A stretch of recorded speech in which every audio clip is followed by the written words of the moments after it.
کہ حضور کی امت میں سب سے زیادہ عمر پانے والا وہ شخص بابا رتن ہندی، اللہ تعالیٰ نے ان کو 700 سال کی عمر عطا فرمائی.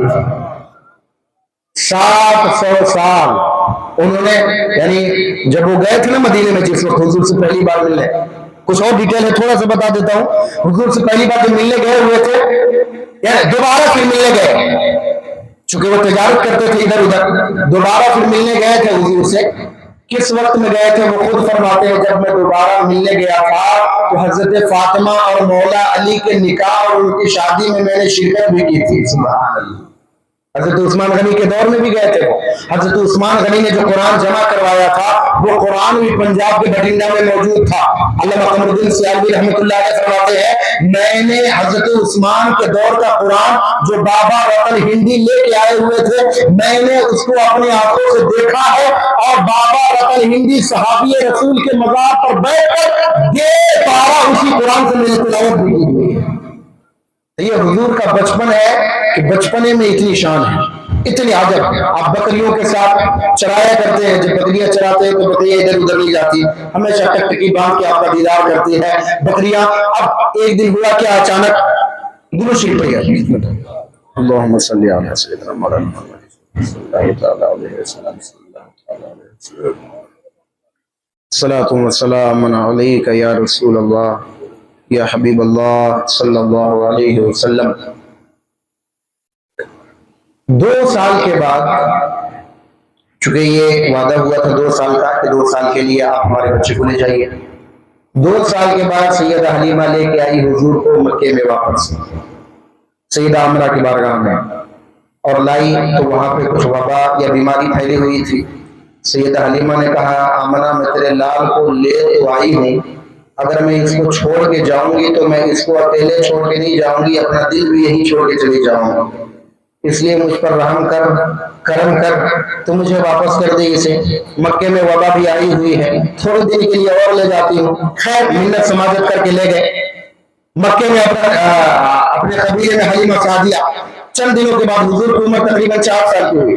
چند دنوں کے بعد اچانک ایک ایسا واقعہ ہوا کہ حلیمہ سعدیہ کی بیٹی اور بیٹے دوڑتے ہوئے آئے، اور آ کر کے اپنی ماں اور باپ سے کہنے لگے، غضب ہو گیا. کہا کیا ہو گیا؟ کہا خبر لیجئے، ہمارا بھائی محمد معاذ اللہ کسی نے اس کو قتل کر دیا ہے. اب دوڑے دوڑے یہ لوگ گئے کہ کیا حالت ہو گئی ہے جنگل میں. کہا ہم جنگل سے دیکھ کے آئے ہیں کہ ایک شخص آیا اور آ کر اس نے ہمارے بھائی محمد کے سینے کو چیر لیا اور ان کو قتل کر دیا. 2-3 لوگ آئے ہوئے تھے. اب جب حضور کے پاس پہنچے وہ لوگ ڈرے خوفناک طور پر کی خوفناک حالت میں تو دیکھا حضور وہاں پہ بیٹھ کر کے مسکرا رہے. کہا محمد کیا ہوا تھا؟ کہا میری ماں کوئی بات نہیں ہے، ابھی تھوڑی دیر پہلے جبریل اور فرشتے آئے ہوئے تھے، انہوں نے آ کر کے پہلے میرے سینے کو چاک کیا، میرے سینے کو چاک کیا. یہ شخص کہلاتا ہے، میرے سینے کو چاک کیا اور چاک کر کے اس میں سے ایک گوشت کا موٹا نکالا اور کہا اے محمد یہ شیطان کا حصہ ہے، آپ کے دل سے سے نکال دے رہے ہیں. اور پھر میں نے دی کو اس کو اندر لگا کر اور آپ کے زنگل کے اوسط سے دور کر کے میرے دل میں ڈال دیا اور میرے سر کو تفصیل دیا ہوا ہے. اتنا بڑا حادثہ دیکھا. سیدہ حلیمہ نے کہ خدا کا خاصہ اگر ایسے بچے کے ساتھ کچھ ہو جائے تو پھر لینے کے دینے ہمیں پڑ جائیں گے. اور کر کے گئے مکے اور جا کر کے دینا ہے. سیدہ آمنہ کو کہا کہ اے تو بڑی پیار سے لے کے گئی تھی میرے بیٹے کو، اچانک تمہارا کہ تو واپس اس طرح لے آئے. ہم نے ایسا دیکھا ہے کہ اچانک ان کو حملہ ہوا ہے، ان کے سینے کو چیر دیا گیا ہے. یہ تو تم نے کم دیکھا ہوا ہے، میں نے اتنا دیکھا ہوا ہے. اگر انہیں جان لیتی تو بھائی خوش ہو جائیں گے. آپ نے کیا دیکھا ہوا ہے؟ کہا جب سے میرا لال میری دل میں آیا ہے مجھے ہر السلام علیکم یا رسول اللہ کی خدائے دوسری بھی نظر آتی ہے. تم میرے بچے کو آپ بچانا تو یہ بڑی شاعر کرتا ہے. حضور علیہ السلام اپنے گھر میں رہنے لگے. اب ہمت ملک کے کردار جو بھائی کچھ نہیں دادا کے کردار میں رہ رہے. جناب عبد المطلب بڑی محبت سے انہیں رکھا کرتے تھے. حضرت عبد المطلب کعبے کے متولی تھے، آپ کے سردار تھے. آپ کا جو مسند تھا اس پر کوئی بیٹھ نہیں سکتا تھا، چونکہ جو سردار ہوتا اس کے مسند پر اس کے کرسی پر کوئی نہیں بیٹھ سکتا تھا. لیکن حضور کی عمر 5-6 سال چھوٹی سی عمر تھی. حضور جب چاہتے تھے جا کر کے اس مسند پر بیٹھ جایا کرتے تھے. کوئی روکنے والا نہیں. تو چاچے جو آپ کے چاچے ہوا کرتے تھے اور لوگ ہوا کرتے تھے گھر والے، وہ منع کرتے تھے. ایک مرتبہ منع کر رہے ہیں، حضور بیٹھ گئے مسند پر، کہا اتریے محمد، آپ کہاں بیٹھنے لگے ہیں، اتریے اتریے. سب نے ادھر ادھر کچھ بولنا شروع کیا. جناب عبد المطلب اچانک آ گئے، کہا کہ ہم انہیں آپ کو کرسی پہ دے دیتا. کیوں؟ کہا یہ آپ کا مسند ہے، اس مسند پر تو صرف سردار بیٹھا کرتے ہیں. عبد المطلب نے کہا ہاں ہاں تم لوگ آئے ہو، اس مسند پر صرف سردار بیٹھا کرتے ہیں، تو صرف سردار ہی تو بیٹھ رہا ہے، سردار ہی تو بیٹھ رہا ہے. جناب عبد المطلب کے کفالت میں بہت دن تک رہے. آپ کا آخری وقت جب آیا، آپ کا آخری وقت جب آیا تو آپ نے اپنے بیٹوں کو جمع کر کے کہا میرے بیٹوں یہ بتاؤ میرے محمد کی خدمت کون کرے گا، میرے بعد کون ان کی پرورش کرے گا؟ جناب ابو طالب بہت عظیم شخصیت تاریخ اسلام میں. جناب ابو طالب انہوں نے پڑھ کر کے کہا کہ بابا جان مجھے دے دیجئے، میں ان کی خدمت اپنے جان سے زیادہ بڑھ کر کے کروں گا. یہ ایک شریف باپ کا ایک شریف باپ کے ساتھ، شریف بیٹے ایک شریف بیٹے کا اپنے شریف باپ کے ساتھ وعدہ، میں ان کی جی بھر کے خدمت کروں گا، میں ان کی پرورش کروں گا. جناب ابو طالب نے حضور کی پرورش میں کوئی کسر نہ چھوڑ رکھی. اور ایک روایت ہے کہ حضور نے خود کہا تھا کہ میرے دادا جان مجھے ابو طالب کے حصے میں دے دیجیے، میں انہی کے پاس رہوں گا. لیکن ابو طالب اتنا پیار کیا کرتے تھے حضور کو کہ جب دسترخوان پر بیٹھتے تھے تو اپنے بچوں کو اپنے بیٹوں کو بعد میں کھلاتے تھے، حضور کو پہلے کھلایا کرتے تھے. جب تک حضور دسترخوان پر نہیں بیٹھ جایا کرتے تھے اپنے بیٹوں کو بھی خاموش کرا دیتے تھے کہ رکو دسترخوان پر محمد آئے گا تو ہم بیٹھیں اٹھائیں گے. بچے کہنے لگتے کہ حضور والی صاحب یہ کیا بات ہوئی، محمد چھوٹے ہیں اور ہم بڑے ہیں، بڑے لوگوں کو چھوٹوں کے لیے انتظام نہیں کرایا جاتا. تو یہ کہا کرتے تھے کہ میرے بیٹوں کو نہیں کیا لگتا ہے کہ ہم محمد کو کھلایا کرتے ہیں. نہیں نہیں بات ایسی نہیں ہے، ہم پہلے بھی کھایا کرتے تھے، پہلے بھی ہمیں ضرورت تھی، لیکن جب ہم دسترخوان پر بیٹھا کرتے تھے کھانا زیادہ ہوتا تھا تو بھی ہمیں بھول جایا کرتا تھا. آپ جب محمد ساتھ میں ہوتے ہیں اور ہم دسترخوان میں بیٹھتے ہیں کھانا کم بھی ہوتا ہے تو کھانے میں اتنی برکت ہو جاتی ہے کہ ہر ایک کا پیٹ بھی بھرایا جاتا ہے. جناب ابو طالب اور حضور کو کھلانے کے بعد جناب مولا علی کے یہ والد ہوئے ابو طالب اور جو مولا علی کے والدہ فاطمہ بنت اسد وہ بھی بڑی محبت فرمایا کرتے تھے. اپنے بچوں کو کھلا لینے کے بعد الگ سے کمرے میں لے جا کر کے کچھ مٹھائی یا اچھی چیز ہو تو چپکے سے انہیں اپنے بچوں سے چھپا کر کے کھلایا کرتی تھی، اتنا پیار کرتی تھی. تو حضور کہتے چچی جان ابھی تو دسترخوان پر میں نے کھایا ہے نا. کہا آپ نے مجھے کھلایا ہے نا دسترخوان پر. کہا اے میرے بیٹے محمد دسترخوان پر جو میں نے تمہیں کھلایا ہے وہ علی کی ماں بن کر کے کھلایا ہے، ابھی جو کھلا رہی ہوں تمہیں تمہاری ماں بن کر کے کھلایا ہے. جناب ابو طالب نے اپنی خدمت کی. ہم ادب سے نام لیتے ہیں، ان کے ایمان کو کفر کا میں مسئلہ نہیں چھیڑنا چاہتا، لیکن چاہے جو بھی ہو ادب سے نام لینا ان کا ضروری ہے. جناب ابو طالب حضرت ابو طالب کا اعلیٰ حضرت ہے فتویٰ کہ ادب سے ان کا نام لیا جائے کیونکہ انہوں نے حضور کی بڑی خدمت کی ہے. حالانکہ آپ جو بھی بات کہیں لیکن بات کہنے کا ایک ڈھنگ ہوتا ہے، کوئی اچھی بات بھی اچھے طریقے سے کہی جائے تو بات سمجھ میں آتی ہے. ایک بادشاہ نے خواب دیکھا، خواب کی تعبیر پوچھی لوگوں سے کہ بتاؤ میرے خواب کی تعبیر کیا ہے. تو خواب کی تعبیر بتانے والوں نے کہا، ایک نے کہا کہ اس خواب کا مطلب یہ ہے کہ آپ سب سے پہلے مر جائیے گا اپنے گھر والوں میں. بادشاہ غصہ ہوا، کہا کہ مجھے مرنے کی بات کر رہا ہے، مجھے مرنے کی بات کر رہا، پکڑو اس کو ڈالو جیل میں قتل کر دو. تعبیر بتانے والے کو مار دیا گیا. اب دوسرا تعبیر بتانے والا کہا تم بتاؤ بھائی میرے خواب کی تعبیر کیا ہے. اب یہ چالاک، اب خواب کا تعبیر یہی تھا، یہ خواب کی تعبیر یہی تھی. خواب کی تعبیر یہ تھی کہ بادشاہ کے سارے گھر والے مر جائیں گے اس کے ہوتے ہوئے، اس کے نظروں کے سامنے مریں گے. تو پہلے والے نے کہا کہ آپ کے نظروں کے سامنے آپ کے سارے گھر والے مر جائیں گے. تو یہ غصے میں کہ میرے گھر والوں کو مارنے کی بات کر رہا، اسے مروا دیا. دوسرا تعبیر بتانے والا آیا، کہا تم بتاؤ کیا تعبیر بتاتے ہو. تو وہ تو پہلے والوں کا حشر دیکھ لیا تھا لیکن خواب کا مطلب ہی یہی تھا. اس نے کہا حضور والا خواب بہت اچھا ہے، اس کا مطلب یہ ہے کہ آپ کے خاندان میں سب سے زیادہ آپ کی عمر رہے گی.